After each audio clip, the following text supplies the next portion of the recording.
اعوذ باللہ من الشیطان الرجیم بسم اللہ الرحمن الرحیم۔ مومنین کرام، آج ہم بیان کرنے جا رہے ہیں 3 شعبان المعظم کے اعمال کو۔ سب سے پہلے ہم اس کے رات کے اعمال کو بیان کریں گے، اس کے بعد انشاءاللہ جو اس کے دن کے مخصوص اعمال ہیں اس کو تفصیل کے ساتھ بیان کریں گے۔ آج کی رات کے حوالے سے ہمیں ایک ہی عمل جو حدیث معصومین صلی اللہ علیہ وسلم میں نظر آتا ہے وہ ہے 2 رکعت نماز پڑھنا، کہ جس کا طریقہ کار یہ ہے کہ جس کی ہر رکعت میں سورہ مبارکہ فاتحہ کے بعد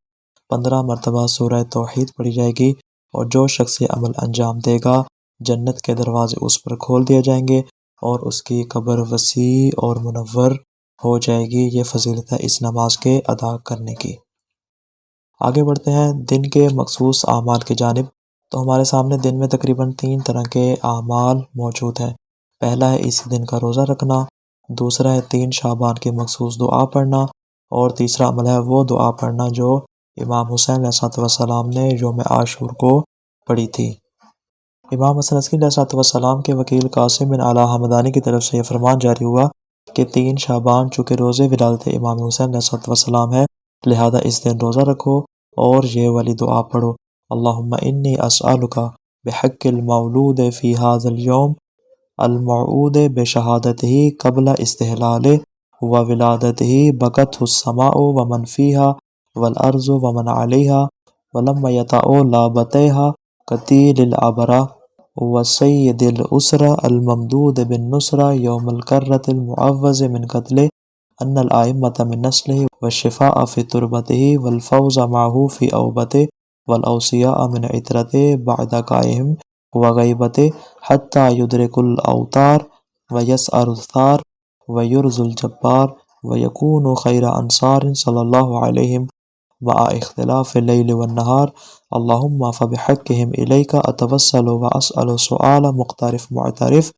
مسیء الی نفسہ مما فرط فی یومہ وامسہ یسألک العصمۃ الی محل رمسہ الی آخرہ۔ یہ والی دعا جو اس انداز سے 3 شعبان کے دن کو پڑھی جائے گی۔ یہ دعا مکمل ہو جانے کے بعد امام حسین علیہ السلام کی وہ دعا پڑھی جائے گی جو آپ نے یوم عاشورہ پڑھی جب آپ دشمنوں کے نرغے میں گھرے ہوئے تھے۔ آپ نے یہ والے کلمات اپنی زبان سے جاری فرمائے تھے: اللہم انت متعال المکان عظیم الجبروت شدید المحال غنی عن الخلائق عریض الکبریاء قادر علی ما تشاء قریب الرحمت صادق الوعد سابق النعمہ حسن البلاء قریب اذا دعیت محیط بما خلقت قابل التوبۃ لمن تاب الیک قادر علی ما اردت ومدرک ما طلبت وشکور اذا شکرت وذکور اذا ذکرت ادعوک محتاجا وارغب الیک فقیرا وافزع الیک خائفا وابکی الیک مکروبا واستعین بک ضعیفا وتوکل علیک کافیا حکما واتوکل علیک کافیا احکم بیننا وبین قومنا بالحق فانہم غرونا وخدعونا وخذلونا وغدروا بنا وقتلونا